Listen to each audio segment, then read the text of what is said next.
Ya, tepat 1 bulan wabah COVID-19 merebak di tanah air. Pemerintah turut melakukan antisipasi dan menambahkan ketentuan baru jika dampak pandemi COVID-19 juga menghantam sektor keuangan dalam negeri.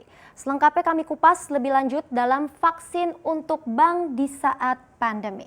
Kita awali dari kewenangan terbaru yang diberikan oleh pemerintah kepada Bank Indonesia guna membantu bank yang bermasalah atas dampak ekonomi dari COVID-19.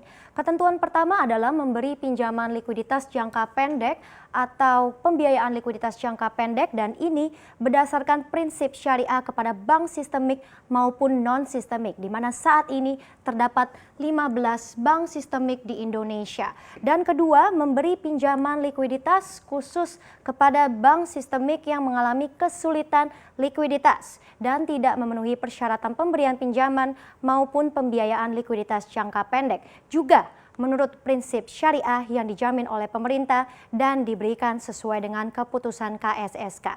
Selanjutnya, pemerintah juga memberi izin kepada Bank Indonesia untuk membeli repo surat utang dari LPS apabila terjadi masalah di bank sistemik, dengan catatan bahwa langkah penyelamatan ini harus dicermati baik-baik dalam aspek moral hazardnya. Sementara itu, OJK juga sama diberi kewenangan untuk mempercepat proses restrukturisasi dan merger bank bermasalah dalam periode kurang dari 9 bulan. Namun, OJK akan melihat secara intensif bagaimana kondisi bank bermasalah dan pemegang saham saat mencari investor baru, karena memang dalam keadaan darurat pandemi COVID-19 tidak bisa dipungkiri bahwa bank juga membutuhkan likuiditas secara cepat. Maka itu OJK diberi keleluasaan ini. Selain itu, izin kepada Bank Indonesia lainnya dalam mengatasi hal ini melalui LPS akan kami bahas dalam slide berikutnya.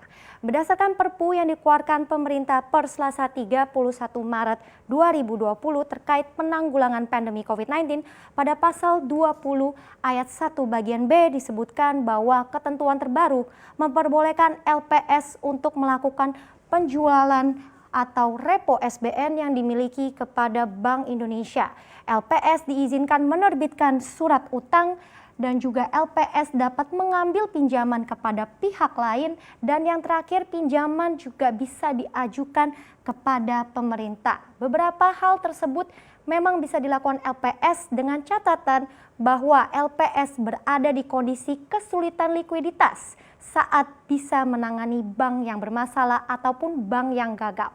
Adapun khusus untuk surat utang yang diterbitkan oleh LPS, BI juga bisa bertindak sebagai pembeli. Nah, hal ini seolah juga memberi sinyal bahwa opsi bailout bisa kembali dilakukan. Tetapi jangan salah, meski diduga mirip, tetapi tetap saja ya berbeda, karena sebelumnya bailout bank bermasalah menggunakan dana dari APBN, tetapi kali ini jika BI sampai membeli surat utang LPS untuk bantu penanganan bank bermasalah, dana yang akan digunakan adalah dana BI. Jadi, Gubernur Bank Indonesia Peri Warjio juga turut menegaskan bahwa hal ini bisa saja dilakukan jika skenario terburuknya tak lantas BI ini bisa melakukannya kapan saja. Nah, kita berbicara juga soal bailout.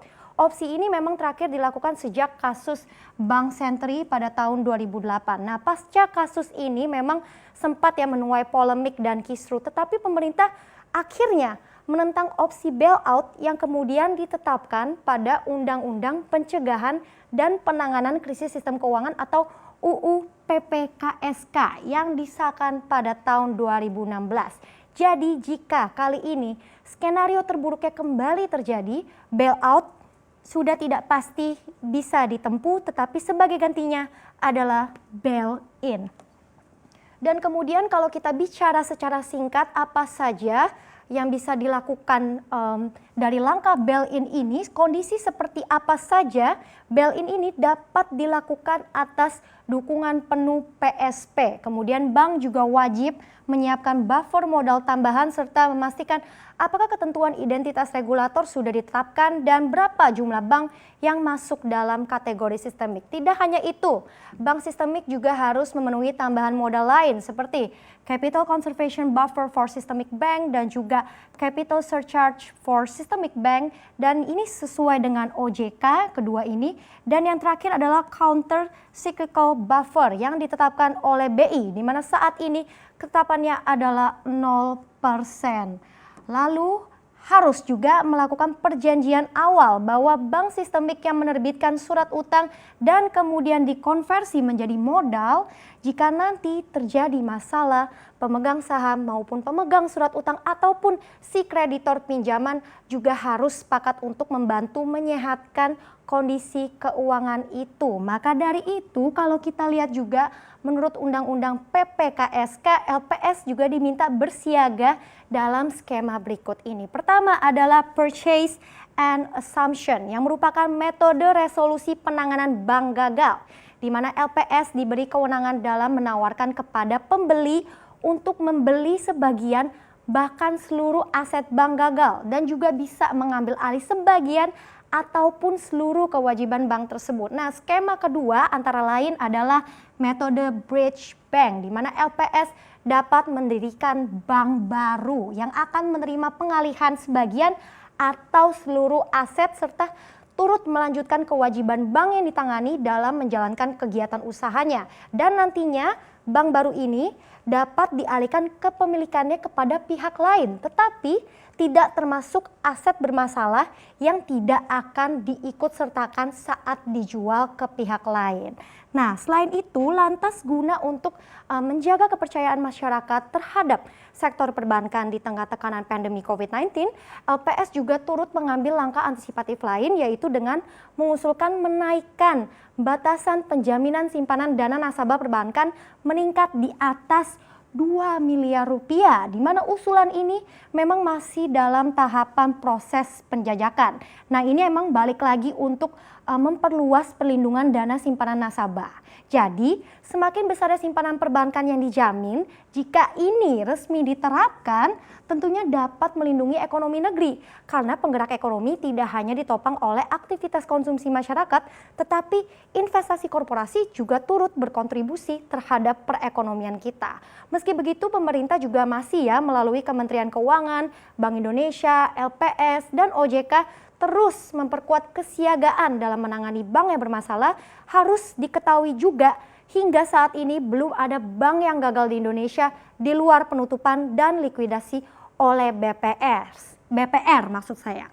Nah, jika kita juga boleh berkaca di krisis November tahun 1997, pada saat itu memang ada 16 bank yang dilikuidasi akibat respon kekhawatiran masyarakat yang melakukan penarikan dan pengalihan dana dalam nominal yang besar. Tetapi itulah yang justru menyebabkan bank yang lain ini terkena masalah likuiditas.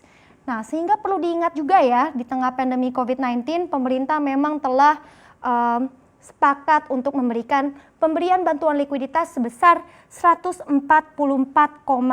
triliun rupiah. Nah, ini memang balik lagi untuk menyelamatkan dunia usaha. Jadi bisa disimpulkan juga pandemi COVID-19 setidaknya di sisi lain telah menjadi momen pembuka kesiagaan pemerintah untuk antisipasi skenario terburuk jika memang mungkin akan terjadi di masa mendatang. Agar memang balik lagi harapannya adalah tidak ada lagi catatan kelam di perbankan tanah air.